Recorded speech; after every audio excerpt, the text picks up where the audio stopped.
ہم دلی میں تھے، میرا بچہ بیمار تھا۔ میں نے پڑوس کے ڈاکٹر کاپڑیا کو بلایا۔ وہ ایک کبڑا آدمی تھا، بہت پست قد لیکن بے حد شریف۔ اس نے میرے بچے کا بڑے اچھے طریقے سے علاج کیا۔ اس کو فیس دی تو اس نے قبول نہ کی۔ یوں تو وہ پارسی تھا لیکن بڑی شستہ و رفتہ اردو بولتا تھا، اس لیے کہ وہ دلی میں ہی پیدا ہوا تھا اور تعلیم اس نے وہیں حاصل کی تھی۔ ہمارے سامنے کے فلیٹ میں مسٹر خیش والا رہتا تھا، یہ بھی پارسی تھا۔ اسی کے ذریعے ہم نے ڈاکٹر کاپڑیا کو بلایا تھا۔ 3-4 مرتبہ ہمارے یہاں آیا تو اس سے ہمارے تعلقات بڑھ گئے۔ ڈاکٹر کے یہاں میرا اور میری بیوی کا آنا جانا شروع ہو گیا۔ اس کے بعد ڈاکٹر نے ہماری ملاقات اپنے لڑکے سے کرائی۔ اس کا نام صادق کاپڑیا تھا۔ وہ بہت ہی ملنسار آدمی تھا، رنگ بے حد زرد، ایسا لگتا تھا کہ اس میں خون ہی نہیں۔ سنگر مشین کمپنی میں ملازم تھا، غالباً 500 روپے ماہوار پاتا تھا۔ بہت صاف ستھرا رہتا تھا۔ اس کا گھر، جو ہمارے گھر سے کچھ فاصلے پر تھا، بہت نفاست سے سجا ہوا تھا۔ مجال ہے کہ گرد و غبار کا ایک ذرہ بھی کہیں نظر آ جائے۔ جب میں اور میری بیوی شام کو اس کے یہاں جاتے تو وہ اس کی بیوی خورشید، جس کو پارسیوں کی زبان میں خورشٹ کہا جاتا تھا، بڑے اتفاق سے پیش آتے اور ہماری خوب خاطر تواضع کرتے۔ خورشید یعنی خورشید لمبے قد کی عورت تھی۔ عام طور پر پارسیوں کی طرح اس کی ناک بدنما نہیں تھی لیکن خوبصورت بھی نہیں تھی۔ موٹی پکوڑا ایسی ناک تھی لیکن رنگ سفید تھا، اسی لیے گوارا ہو گئی۔ بال کٹے ہوئے تھے، چہرہ گول تھا، خوش پوش تھی، اسی لیے اچھی لگتی تھی۔ میری بیوی سے ملاقات ہی میں دوستی ہو گئی، چنانچہ ہم اس کے یہاں اکثر جانے لگے۔ وہ دونوں میاں بیوی بھی ہر دوسرے تیسرے روز ہمارے یہاں آتے تھے اور دیر تک بیٹھے رہتے تھے۔ ہم جب بھی صاوق کے یہاں گئے، ایک سکھ ان کے یہاں دیکھا۔ یہ سکھ ایک تنومند آدمی تھا، خوش خلق۔ صاوق نے مجھے بتایا کہ سردار زوراور سنگھ ان کا بچپن کا دوست ہے، دونوں اکٹھے پڑھتے تھے، ایک ساتھ انہوں نے BA پاس کیا، لیکن شکل و صورت کے اعتبار سے سردار زوراور سنگھ صاوق کے مقابلے میں زیادہ معمر نظر آتا تھا۔ صاوق شاید خون کی کمی کے باعث بہت ہی چھوٹا معلوم ہوتا تھا، ایسا لگتا تھا کہ اس کی عمر 18 برس سے زیادہ نہیں، لیکن سردار زوراور سنگھ 40 کے اوپر معلوم ہوتا تھا۔ سردار زوراور سنگھ کنوارا تھا، جنگ کا زمانہ تھا، اس نے گورنمنٹ سے کئی ٹھیکے لے رکھے تھے۔ اس کا باپ بہت پرانا گورنمنٹ کانٹریکٹر تھا، لیکن باپ بیٹے میں بنتی نہیں تھی۔ سردار زوراور سنگھ آزاد خیال تھا، لیکن وہ اپنے باپ ہی کے ساتھ رہتا تھا، پر وہ ایک دوسرے سے بات نہیں کرتے تھے۔ البتہ اس کی ماں اس سے بہت پیار کرتی تھی، جیسے وہ چھوٹا سا بچہ ہے۔ اس کی وجہ یہ تھی کہ وہ ماں کا ایک لوتا لڑکا تھا، 3 لڑکیاں تھیں، وہ اپنے گھر میں آباد ہو چکی تھیں۔ اب اس کی خواہشیں تھیں کہ وہ شادی کر لے اور اس کے کلیجوں کو ٹھنڈک پہنچائے، مگر وہ اس کے متعلق بات کرنے کے لیے تیار ہی نہیں تھا۔ میں نے ایک دفعہ اسے دریافت کیا، سردار صاحب آپ شادی کیوں نہیں کرتے؟ اس نے مونچھوں کے اندر ہنس کر جواب دیا، کروں گا، اتنی جلدی کیا ہے؟ میں نے پوچھا آپ کی عمر کیا ہے؟ تو اس نے کہا آپ کا کیا خیال ہے؟ میرے خیال کے مطابق آپ کی عمر غالباً 40 برس ہوگی۔ سردار زوراور سنگھ مسکرایا، آپ کا اندازہ غلط ہے، آپ فرمائیے آپ کی عمر کیا ہے؟ سردار زوراور سنگھ پھر مسکرایا، میں آپ سے بہت چھوٹا ہوں، عمر کے لحاظ سے بھی، اور ابھی پرسوں 29 اگست کو 25 برس کا ہوا ہوں۔ میں نے اپنے غلط اندازے کی معافی چاہی، لیکن آپ کی شکل و صورت سے جہاں تک میں سمجھتا ہوں کوئی بھی یہ نہیں کہہ سکتا کہ آپ کی عمر 25 برس ہے۔ سردار زوراور سنگھ ہنسا، میں سکھ ہوں اور بڑا غیر معمولی سکھ۔ یہ کہہ کر اس نے غور سے مجھے دیکھا۔ منٹو صاحب آپ حجامت کیوں نہیں کراتے؟ اتنے بڑے بالوں سے آپ کو وحشت نہیں ہوتی؟ میں نے گردن پر ہاتھ پھیرا، بال واقعی بہت بڑھے ہوئے تھے، غالباً 3 مہینے ہو گئے تھے جب میں نے بال کٹوائے تھے۔ سردار زوراور سنگھ نے بات کی تو مجھے سر پر ایک بوجھ سا محسوس ہوا، یاد ہی نہیں رہا۔ اب آپ نے کہا ہے تو مجھے وحشت محسوس ہوئی ہے، خدا معلوم مجھے کیوں بال کٹانے یاد نہیں رہے۔ یہ سلسلہ ہی کچھ واہیات ہے۔ 1 گھنٹہ نائی کے سامنے سر نوڑائے بیٹھے رہو، وہ اپنی خرافات بکتا رہے اور آپ مجبوراً کان سمیٹے سنتے رہیں۔ فلاں ایکٹریس ایسی ہے، فلاں ایکٹریس ویسی ہے، امریکہ نے ایٹم بم ایجاد کر لیا ہے، روس کے پاس اس کا بہت ہی تگڑا جواب موجود ہے، یہ اٹلی کون ہے اور موسولینی کیا ہے، کہاں گیا۔ اب میں اگر ان سے کہوں کہ جہنم میں گیا تو وہ ضرور پوچھے گا کہ صاحب کیسے گیا، کس راستے گیا، کون سے جہنم میں گیا۔ میری اتنی لمبی چوڑی بات سن کر سردار زوراور سنگھ نے اپنی سفید پگڑی اتاری۔ مجھے سخت حیرت ہوئی، اس لیے کہ اس کے کھیس ندارت تھے، اس کے بجائے ہلکے خشخشی بال تھے، لیکن وہ پگڑی کچھ اس انداز سے باندھتا تھا کہ معلوم ہوتا تھا کہ اس کے کیش ہیں اور ثابت و سالم ہیں۔ بڑی صفائی سے پگڑی اتار کر اس نے میری تیپائی پر رکھی اور مسکرا کر کہا، میں تو اس بڑے بال کبھی برداشت ہی نہیں کر سکتا۔ میں نے اس کے بالوں کے متعلق کوئی بات نہ کی، اس لیے کہ میں نے مناسب خیال نہ کیا۔ اس نے بھی اس کے متعلق صرف اتنا کہا تھا، میں تو اس سے بڑے بال کبھی برداشت نہیں کر سکتا۔ اس کے بعد اس نے گفتگو کا موضوع بدل دیا اور کہا، منٹو صاحب، خورشید کے لیے آپ کچھ کیجیے۔ میں کچھ نہ سمجھا، کون خورشید؟ سردار زوراور سنگھ نے پگڑی اٹھا کر اپنے سر پر رکھ لی۔ خورشید کاپوڑیا کے لیے میں ان کی کیا خدمت کر سکتا ہوں؟ اس کو گانے کا بہت شوق ہے۔ مجھے معلوم نہیں تھا کہ خورشید گاتی ہیں۔ کیسا گاتی ہیں؟ سردار زوراور سنگھ نے خورشید کی گائیکی کے بارے میں اتنی تعریف کی کہ مجھے یہ سب مبالغہ معلوم ہوا۔ منٹو صاحب بہت اچھی آواز پائی ہے، خصوصاً ٹھمری ایسی گاتی ہے کہ آپ وجد میں آ جائیں گے۔ آپ کو ایسا معلوم ہوگا کہ خان صاحب عبد الکریم کو سن رہے ہیں، اور لطف یہ کہ خورشید نے کسی کی شاگردگی نہیں کی، بس جو ملا ہے قدرت سے ملا ہے۔ آپ آج شام کو آئیے، مسز منٹو بھی تشریف لائیں، میں خورشید کو بلاؤں گا، آپ ذرا اسے سنیے گا۔ میں نے کہا، ضرور ضرور، مجھے معلوم نہیں تھا کہ وہ گاتی ہیں۔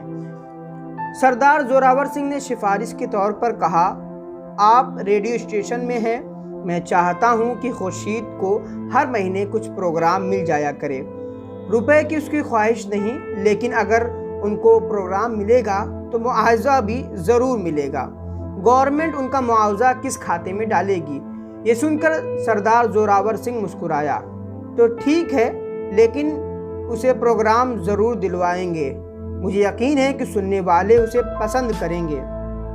اس گفتگو کے بعد ہم تیسرے روز ساوک کے ہاں گئے۔ وہ موجود نہیں تھا، لیکن ڈرائنگ روم میں سردار زوراور سنگھ بیٹھا سگریٹ پی رہا تھا۔ پارسیوں میں سگریٹ پینا منع ہے، سکھ بھی سگریٹ نہیں پیتے، لیکن وہ بڑے اطمینان اور ٹھاٹھ سے کش پہ کش لے رہا تھا، اور میری بیوی کمرے میں داخل ہوئی تو اس نے سگریٹ پینا بند کر دیا۔ ایش ٹرے میں اس کی گردن مروڑ کر اس نے ہمیں خالص اسلامی انداز میں سلام کیا اور کہا، خورشید کی طبیعت آج کچھ ناساز ہے۔ خورشید کچھ دیر کے بعد آئی تو میں نے محسوس کیا کہ اس کی طبیعت قطعاً ناساز نہیں ہے۔ میں نے اس سے پوچھا تو اس نے اپنے موٹے ہونٹوں پر مسکراہٹ پیدا کر کے کہا، ذرا زکام تھا۔ مگر اس کو زکام نہیں تھا۔ سردار زوراور سنگھ نے بڑے زوردار انداز میں خورشید سے اس کا حال پوچھا، زکام کے لیے کم از کم 10 دوائیں تجویز کی، 5 ڈاکٹروں کے حوالے دیے، مگر وہ خاموش رہی، جیسے وہ اس قسم کی بکواس سننے کی عادی ہے۔ اتنے میں خورشید کا خاوند ساوک کاپوڑیا آ گیا۔ دفتر میں کام کی زیادتی کی وجہ سے اسے دیر ہو گئی تھی۔ مجھ سے اور میری بیوی سے اس نے معذرت چاہی۔ سردار زوراور سنگھ سے کچھ دیر مذاق کیا اور ہم سے چند منٹ کے لیے رخصت لے کر اندر چلا گیا، اس لیے کہ اسے اپنی بچی کو دیکھنا تھا۔ اس کی پہلوٹی کی بچی بہت پیاری تھی۔ میاں بیوی کی بس میں یہی ایک اولاد تھی، قریباً 1.5 برس کی تھی۔ رنگ باپ کی طرح زرد، کچھ نقش ماں پر تھے، باقی معلوم نہیں کس کے تھے۔ بہت ہسمکھ تھی۔ ساوک اس کو گود میں اٹھا کر لایا اور ہمارے پاس بیٹھ گیا۔ اس کو اپنی بچی سے بے حد پیار تھا۔ دفتر سے واپس آ کر وہ سارا وقت اس کے ساتھ کھیلتا رہتا۔ میرا خیال ہے کہ قریب ہر ہفتے اس کے لیے کھلونے لاتا تھا۔ شیشوں والی بڑی الماری تھی جو ان کھلونے سے بھری ہوئی تھی۔ سردار زوراور سنگھ کے متعلق بات چھڑی تو ساوک نے اس کی بہت تعریف کی۔ اس نے مجھ سے اور میری بیوی سے کہا، سردار زوراور میرا بہت پرانا دوست ہے، ہم دونوں لنگوٹیاں ہیں، دونوں اکٹھے پڑھا کرتے تھے، پہلی جماعت سے لے کر اب تک ہم دونوں ہر روز ایک دوسرے سے ملتے رہے ہیں۔ بعض اوقات تو مجھے ایسا محسوس ہوتا ہے کہ ہم اسکول میں ہی پڑھ رہے ہیں۔ سردار زوراور سنگھ مسکراتا رہا۔ اس کے سر پر سکھوں کی بہت بڑی پگڑی تھی، مگر مجھے اس کے ہوتے ہوئے اس کے سر کے خشخشے بال نظر آ رہے تھے اور اپنے سر پر اپنے بالوں کا بوجھ محسوس ہو رہا تھا۔ سردار زوراور سنگھ کے پیہم اصرار پر خورشید نے باجا منگا کر ہمیں گانا سنایا۔ وہ کنسری تھی، لیکن خورشید اور اس کے خاوند اور سردار زوراور سنگھ کے خاطر مجھے اس کے گانے کی مجبوراً تعریف کرنی پڑی۔ میں نے صرف اتنا کہا، ماشاءاللہ آپ خوب گاتی ہیں۔ سردار زوراور سنگھ نے بڑے زور سے تالی بجائی اور کہا، خورشید آج تو تم نے کمال کر دیا۔ پھر مجھ سے مخاطب ہوا، اس کو آفتاب موسیقی کا خطاب مل چکا ہے منٹو صاحب۔ میں نے تو کچھ نہ کہا، لیکن میری بیوی نے پوچھا، کب؟ سردار زوراور سنگھ نے کہا، اخباروں کا وہ کٹنگ لانا۔ خورشید اخبار کا کٹنگ لائی۔ کوئی خوشامدی قسم کا رپورٹ تھا جس نے 6 مہینے پہلے ایک پرائیویٹ محفل میں خورشید کا گانا سن کر اسے آفتاب موسیقی کا خطاب عطا فرمایا تھا۔ میں یہ کٹنگ پڑھ کر مسکرایا اور شرارتاً خورشید سے کہا، آپ کا یہ خطاب غلط ہے۔ سردار زوراور سنگھ نے مجھ سے پوچھا، کیوں؟ میں نے پھر شرارتاً کہا، عورت کے لیے آفتاب نہیں، آفتابہ ہونا چاہیے۔ خورشید صاحبہ، آفتاب موسیقی نہیں، آفتابہ موسیقی ہے۔ میرا مذاق سب کے سر سے گزر گیا۔ میں نے خدا کا شکریہ ادا کیا، کیونکہ یہ مذاق کرنے کے بعد میں نے فوراً ہی سوچا تھا کہ اور کوئی نہیں، سردار زوراور سنگھ ضرور اس کو سمجھ جائے گا، مگر وہ مسکرایا۔ یہ اخبار والے ہمیشہ غلط زبان لکھتے ہیں، آفتاب کی جگہ آفتابہ ہونا چاہیے تھا۔ آپ بالکل صحیح فرماتے ہیں۔ میں نے اور کچھ نہ کہا، اس لیے کہ مجھے احساس تھا کہیں مذاق میرا فاش نہ ہو جائے۔ ساوک کچھ اور ہی خیالات میں غرق تھا۔ اس کو سردار زوراور سنگھ کی دوستی کے واقعات یاد آ رہے تھے۔ مسٹر منٹو، ایسا دوست مجھے کبھی نہیں ملے گا۔ اس نے ہمیشہ میری مدد کی ہے، ہمیشہ میرے ساتھ انتہائی خلوص برتا ہے۔ پچھلے دنوں میں ہسپتال میں بیمار تھا، اس نے نرسوں سے بڑھ کر میری خدمت کی، میرے گھر بار کا خیال رکھا۔ خورشید اکیلی گھبرا جاتی، مگر اس نے ہر طرح اس کی دلجوئی کی۔ میری بچی کو گھنٹوں کھلاتا رہا، اس کے علاوہ میرے پاس بیٹھ کر کئی اخبار پڑھ کر سناتا رہا۔ میں اس کا شکریہ ادا نہیں کر سکتا۔ یہ سن کر سردار زوراور سنگھ مسکرایا اور خورشید سے مخاطب ہوا، خورشید آج تمہارا خاوند بہت سینٹیمنٹل ہو رہا ہے۔ میں نے کیا ہی کیا تھا جو میری اتنی تعریف کر رہا ہے؟ ساوک نے کہا، بکواس نہ کرو، تمہاری تعریف میں کر ہی نہیں سکتا۔ میں صرف اتنا کہہ سکتا ہوں کہ تمہاری دوستی پر مجھے ناز ہے اور ہمیشہ رہے گا۔ بچپن سے لے کر اب تک تم ایک سے رہے ہو، میرے ساتھ تمہارے سلوک بھی کبھی فرق نہیں آئے گا۔ میں نے سردار زوراور سنگھ کی طرف دیکھا، وہ یہ تعریفی کلمات یوں سن رہا تھا جیسے ریڈیو سے خبریں۔ جب ساوک بول چکا تو اس نے مجھ سے پوچھا، تو خورشید کو پروگرام مل جائے گا نا؟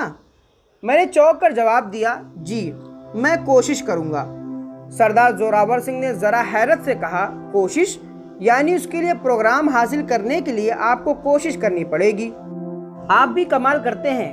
کل صبح ان کو اپنے ساتھ لے جائیے۔ میرا خیال ہے کہ ان کا گانا سنتے ہی میوزک ڈائریکٹر اسی مہینے میں ان کو کم از کم 2 پروگرام دے دے گا۔ میں نے اس کی دل شکنی مناسب نہ سمجھی اور کہا، یقیناً، لیکن خورشید نے سردار زوراور سنگھ سے کہا، میں صبح نہیں جا سکتی، بیبی صبح کو میرے بغیر گھر میں رہ نہیں سکتی، دوپہر کو البتہ جا سکتی ہوں۔ سردار زوراور سنگھ مجھ سے مخاطب ہوا، منٹو صاحب، واقعی بچی اس کو صبح بہت تنگ کرتی ہے۔ میں کسی روز خورشید کو دوپہر کے وقت ریڈیو اسٹیشن لے آؤں گا۔ خورشید کو دوپہر کے وقت ریڈیو اسٹیشن لانے کی نوبت نہ آئی، کیونکہ میں نے دوسرے روز ہی ایک دم ارادہ کر لیا کہ میں دلی چھوڑ کر ممبئی چلا جاؤں گا۔ چنانچہ میں اسی سے اگلے دن استعفیٰ دے کر بمبئی روانہ ہو گیا۔ میری بیوی مجھ سے کچھ دن بعد چلی آئی۔ ہم مسٹر خورشید کاپڑیا اور سردار زوراور سنگھ کو بھول گئے۔ میں ایک فلم کمیٹی میں ملازم تھا۔ بیماری کے باعث اتفاق سے ایک روز میں وہاں نہ گیا۔ دوسرے روز وہاں پہنچا تو گیٹ کیپر نے مجھے ایک کاغذ دیا کہ کل ایک صاحب آپ سے ملنے آئے تھے، وہ یہ دے گئے ہیں۔ میں نے رکا پڑھا، سردار زوراور سنگھ کا تھا۔ مختصر تحریر تھی: میں اور میری بیوی آپ سے ملنے یہاں آئے مگر آپ موجود نہیں تھے۔ ہم تاج ہوٹل میں ٹھہرے ہیں، اگر آپ تشریف لائیں تو ہمیں بڑی خوشی ہوگی۔ مسز منٹو کو ضرور ساتھ لائیے گا۔ کمرے کا نمبر وغیرہ درج تھا۔ میں اور میری بیوی اسی شام ٹیکسی میں تاج ہوٹل گئے۔ کمرہ تلاش کرنے میں کوئی دقت نہ ہوئی۔ سردار زوراور سنگھ وہاں موجود تھا۔ ہم جب اندر کمرے میں داخل ہوئے تو وہ اپنے چھوٹے چھوٹے خشخشی بالوں میں کنگھی کر رہا تھا۔ بڑے تپاک سے ملا۔ میری بیوی اس کی بیوی کو دیکھنے کے لیے بے قرار تھی، چنانچہ اس نے پوچھا، سردار صاحب آپ کی مسز کہاں ہیں؟ سردار زوراور سنگھ مسکرایا، ابھی آتی ہیں، باتھ روم میں ہیں، اس نے یہ کہا اور دوسرے کمرے سے خورشید نمودار ہوئی۔ میری بیوی اٹھ کر اس سے گلے ملی اور سب سے پہلا سوال اس سے یہ کیا، بچی کیسی ہے خورشید؟ خورشید نے جواب دیا، اچھی ہے۔ پھر میری بیوی نے اس سے پوچھا، ساوک کہاں ہے؟ خورشید نے کوئی جواب نہ دیا۔ جب وہ اور میری بیوی پاس پاس بیٹھ گئے تو میں نے سردار زوراور سنگھ سے پوچھا، سردار صاحب آپ اپنی بیوی کو تو باہر نکالیے۔ سردار زوراور سنگھ مسکرایا۔ خورشید کی طرف دیکھ کر اس نے ہنسا اور کہا، خورشید میری بیوی کو باہر نکالو۔ خورشید میری بیوی سے مخاطب ہو کر مسکرائی، میں نے سردار زوراور سنگھ سے شادی کر لی ہے، ہم یہاں ہنی مون منانے آئے ہیں۔ میری بیوی نے یہ سنا تو اس کی سمجھ میں کچھ نہ آیا کہ کیا کہے۔ اٹھی اور میرا ہاتھ پکڑ کر کہا، چلیے سعادت صاحب، اور ہم کمرے سے باہر تھے۔